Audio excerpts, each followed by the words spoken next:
@Julio Sánchez Cristo Oficial. Ministro Benedetti, gracias por atendernos. Buenos días. Muy buenos días, don Julio, a la mesa, a cada uno de sus oyentes y una de sus oyentes. Ministro, yo creo que usted, en calma, después de lo que pasó, ha visto muchos videos, ha podido reconstruir lo que pasó. Y ya, pues, con el paso de las horas y en calma, podemos entender un poco más su disgusto.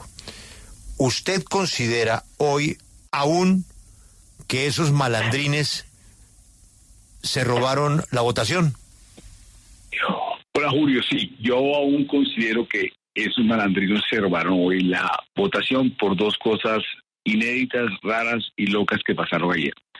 La primera de ellas es que entra el senador Díaz de Cambio Radical y él vota no. No estoy diciendo que ese haya sido su intención, no voy a entrar en esta discusión. Vota no, queda registrado el voto no, se cierra la votación. Y una vez que se cierra la votación, es que se aclara el voto. Eso no se puede hacer. Y con ese voto hubiéramos quedado 48-48 y no se hubiera tomado decisión. Y es entonces cuando el señor secretario, delante de mí, tacha el voto con el nombre de él donde están los dos y lo pasa tacha donde está el sí y lo pasa al no. Entonces, él cambia un voto después de cerrar la votación. Entonces, ahí hay un problema grande. El otro acto de malandrín es el que hace el señor Efraín Cepeda. El registro, Julio, dura abierto 2 minutos 11 segundos. Y lo cierra apenas ve que tiene ventaja. Cuando allá se estila que se pregunta primero, anuncio que se va a cerrar la votación. Y se cierra la votación. Cuando él ve que en el tablero electrónico, él coge ventaja, cierra la votación.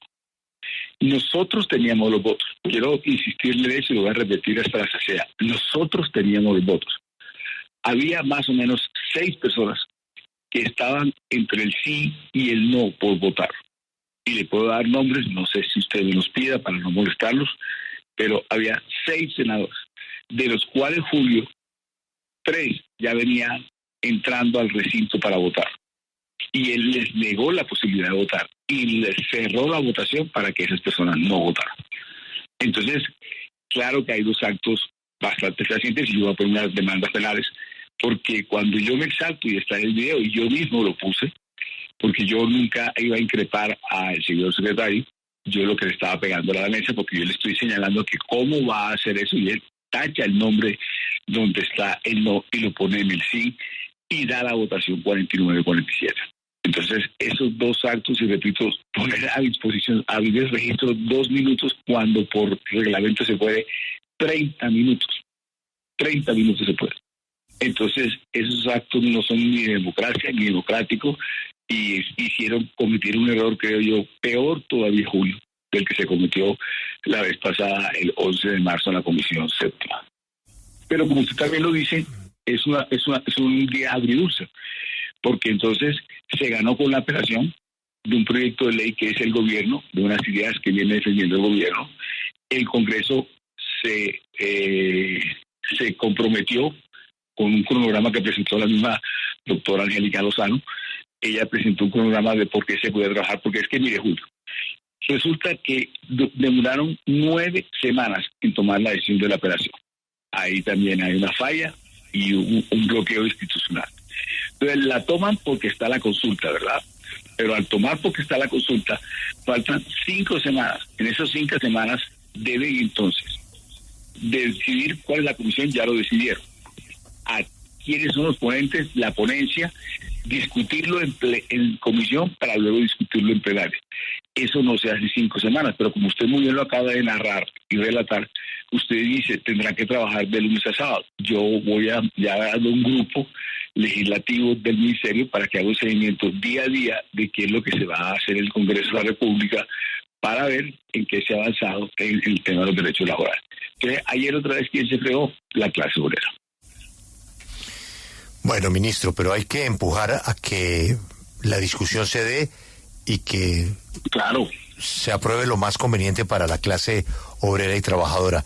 Pero, ministro, en los episodios agridulces hay uno que sí me gustaría que nos explicara, ministro, porque usted tiene todo el derecho a demandar a quien quiera y usted tiene todo el derecho a tener las dudas sobre lo que nos acaba de contar. Además que es un hecho público que usted podrá sustentar con la cantidad de videos que hay ahí, no solamente oficiales, sino de las cámaras de los congresistas. Y usted monta ahí un pleito y una autoridad dirá si usted tiene razón o no tiene razón. Lo que resulta inaceptable es que por cuenta de una votación que no le fue favorable al gobierno, entonces lo que sigue sea, no, ¿quién va a convocar a una huelga general? ¿Esto qué es, ministro, por Dios? O sea, una votación que no le gusta al gobierno y nos ganamos una huelga general en los líos económicos que está el país. ¿A usted no le parece que eso es abusar demasiado del poder mediático del gobierno? Pero ayúdeme a aclarar una cosa, no es que no me guste una votación, es que un secretario cambia, porque cuando yo le estoy señalando con el dedo, estoy afirmando en el escritorio del secretario, yo estoy afirmando y demostrando que él está cambiando un voto de el no por el sí, perdón, del sí por el no.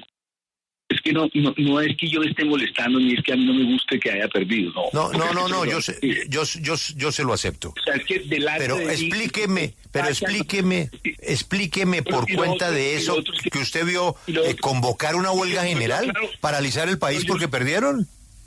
Yo no estoy soslayando esa pregunta y ya la voy a contestar, pero es que lo que no puede quedar en cuenta es que no, mire, es que usted perdió y no le gustó. No, es que cambiaron un voto delante de mí y no abrieron el registro cuando venían 6 personas a votar que sí.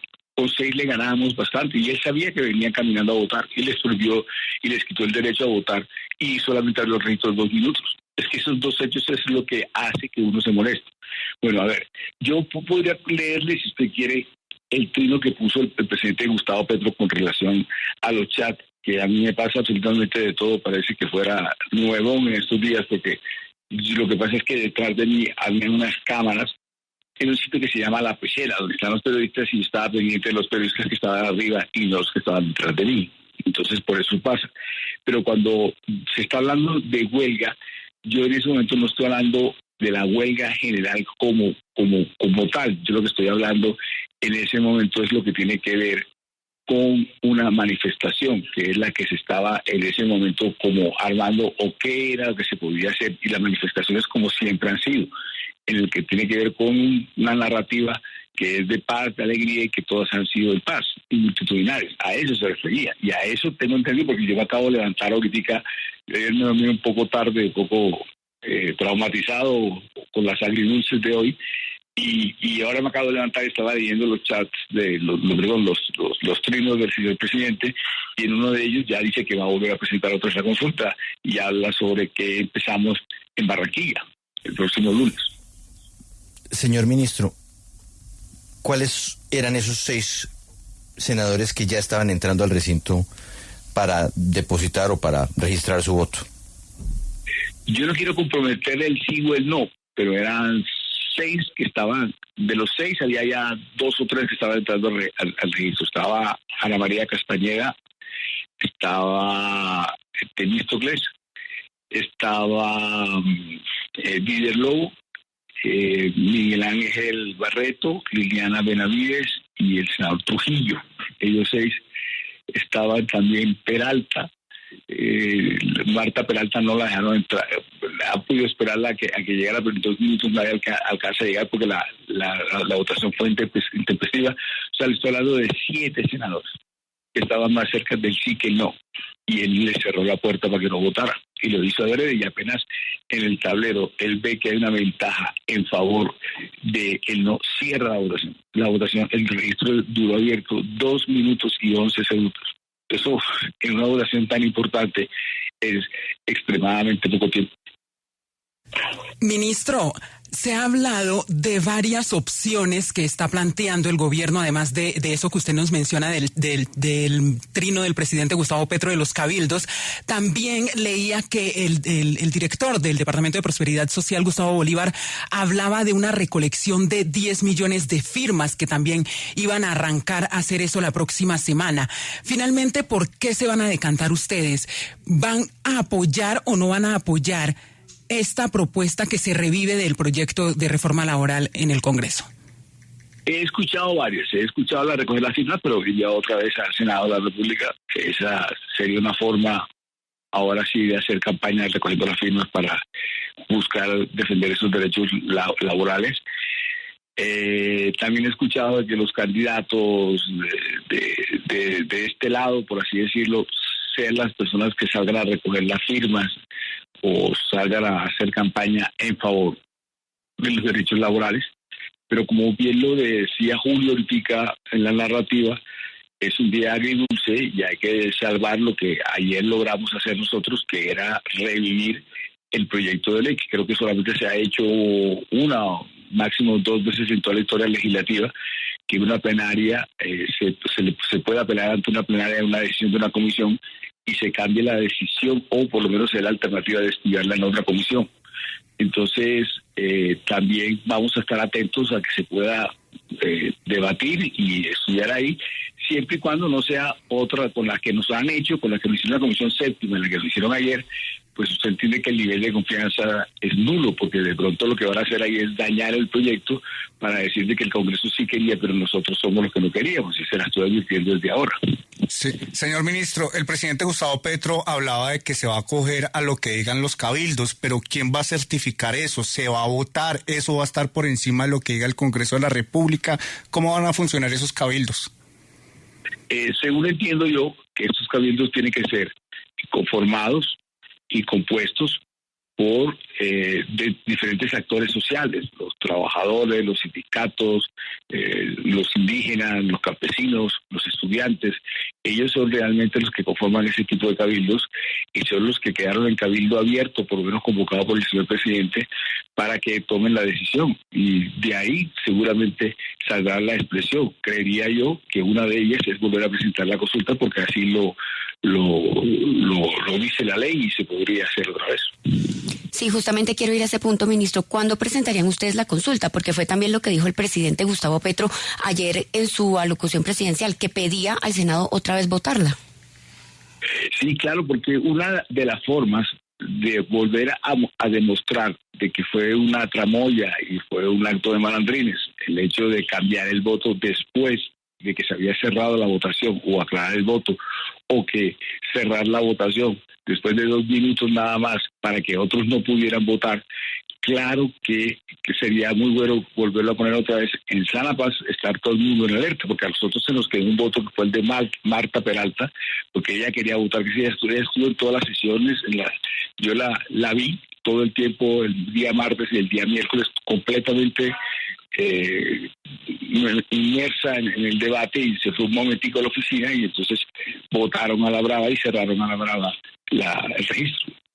Sí, ministro, ¿qué va a pasar con los comités que fueron montados, creados para respaldar la consulta popular? El presidente ha dicho que se va a ir hasta Barranquilla, justamente allá, a hablar de ese tema.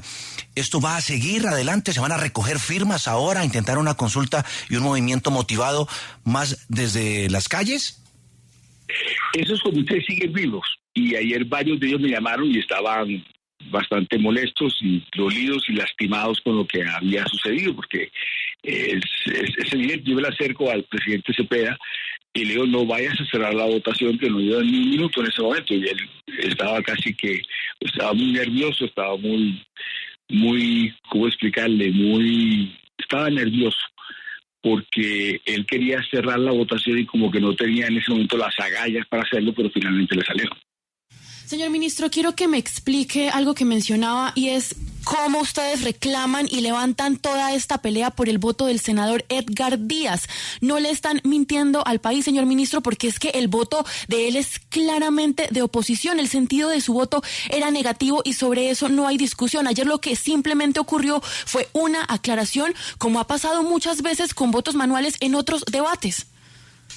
No, hay varias grabaciones, tanto propias como del mismo Senado de la República, donde él entra y dice sí. Ahora, yo no voy a entrar en la discusión si él quería votar sí o no. Yo no voy a entrar en la discusión si de pronto él quería votar por el sí o había alguna posibilidad que votara por el sí. Las otras personas que yo le estoy mencionando, de las 7 hay 6 que estarían cerca al sí y son de materia de oposición, o sea que no por ese mismo argumento se puede descartar que alguien o su grupo que esté por el no o su partido esté por el no pueda votar por el sí. Pero entonces le insisto, hay varias grabaciones donde él dice que vota sí, pero y se cierra la votación. Entonces después de que se cierra la votación, él aclara el voto. Ya no era el momento para aclarar el voto. Cerrada una votación, nadie puede aclarar el voto.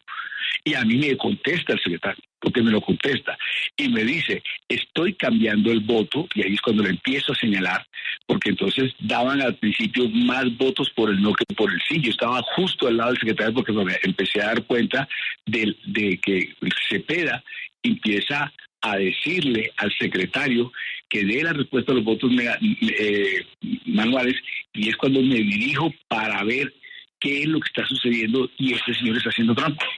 Y entonces usted no podía aclarar el voto después de cerrada la elección. Insisto, yo no estoy aquí para decir si fue que se equivocó o no se equivocó, si su intención era otra, pero votó sí, y así quedó de todas las grabaciones cuando él dice sí. Y después cuando se sabe que ganó el no, es que, o supuestamente el no con el fraude, él viene y coge y dice, quiero cambiar mi voto, y el secretario se lo cambia. Sí. Señor ministro, uno se pregunta cuál es el interés de convocar, por ejemplo, un cabildo abierto, porque la norma es bastante clara. El cabildo abierto se puede dar o se dará solamente para tratar asuntos de interés de los municipios o de los distritos o de las localidades o máximo de los departamentos. Y además, a través del cabildo abierto no se podrán presentar iniciativas de ordenanza, acuerdo o resolución de ningún tipo. ¿Lo que se quiere es convocar a la gente por convocarla, o es que lo que se está buscando en realidad, ya sea a través del cabildo abierto o a través de una nueva convocatoria de consulta, es movilizar a los colombianos por algo más que no sea la reforma laboral? Porque es que la reforma vuelve a nacer. No, él se refiere es a cabildo popular, no es al que usted se está refiriendo con base en la ley. Él se refiere es a un diálogo en un cabildo popular y social. Ministro, yo quiero devolverlo a ese momento en el que ustedes llegan a un acuerdo con los senadores para votar la apelación. ¿A qué se comprometen en ese momento los senadores? ¿Por qué el gobierno decide finalmente apoyar esa apelación? Ese es otro tema también que está por fuera de la ley, que tiene que ver con el fraude y con las pocas garantías del debate. Usted ve en las grabaciones, porque todo está grabado, en que cuando se cierra la votación hay 5 senadores, entre ellos María José Pizarro, que empiezan a hablar fuerte y a decir 5 senadores, apelo a la decisión, apelo a la decisión. La ley quinta dice que si un senador llega a apelar la decisión, automáticamente se repite la votación.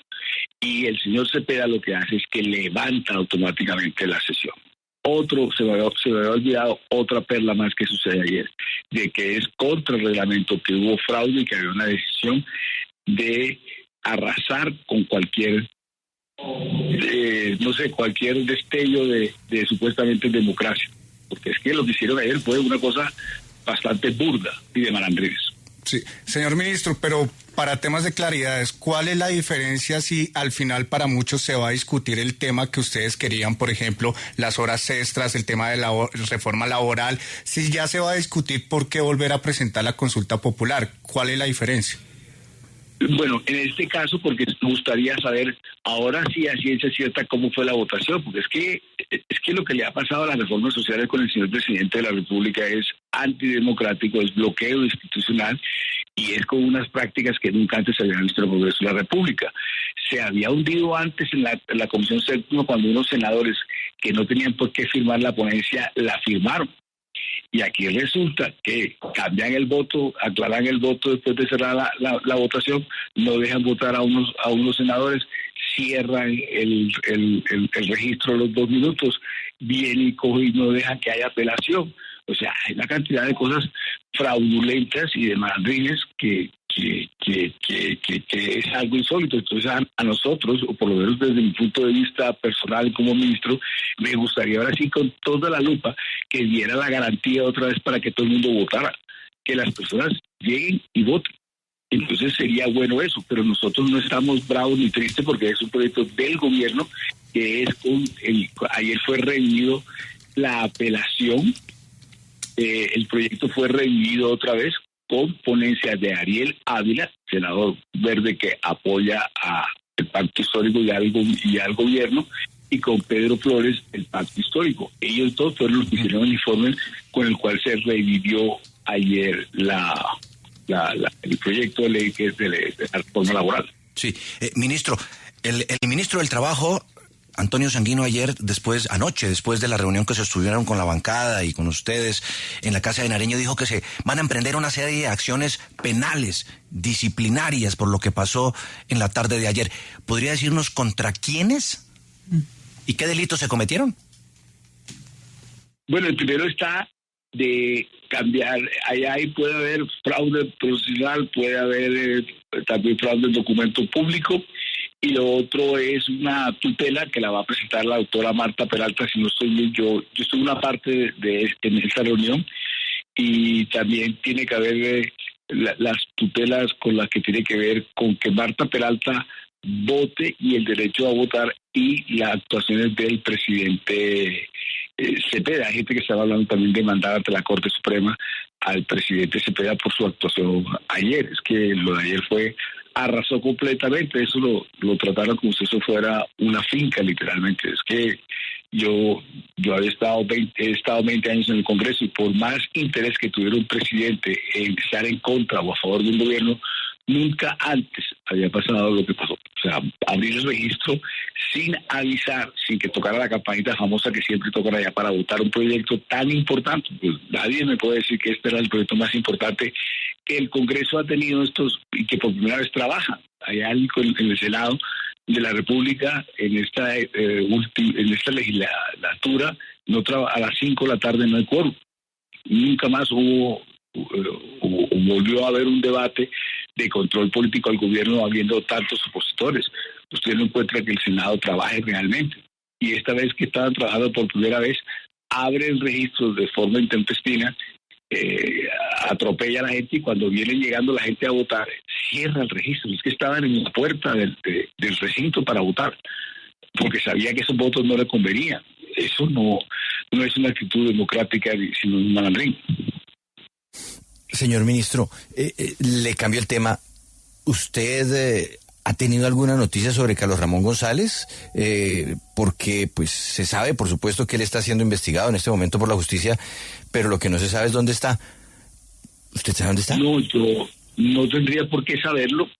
No soy amigo asiduo de él y ayer crean que estaba bastante ocupado. Pues ministro, muchas gracias por atender esta primera llamada después del episodio de ayer. Y lo más importante es lo de fondo, que se discuta esa reforma y que vengan buenas noticias para, como usted dice, la clase obrera colombiana. Acompáñenos en el canal de YouTube @Julio Sánchez Cristo Oficial.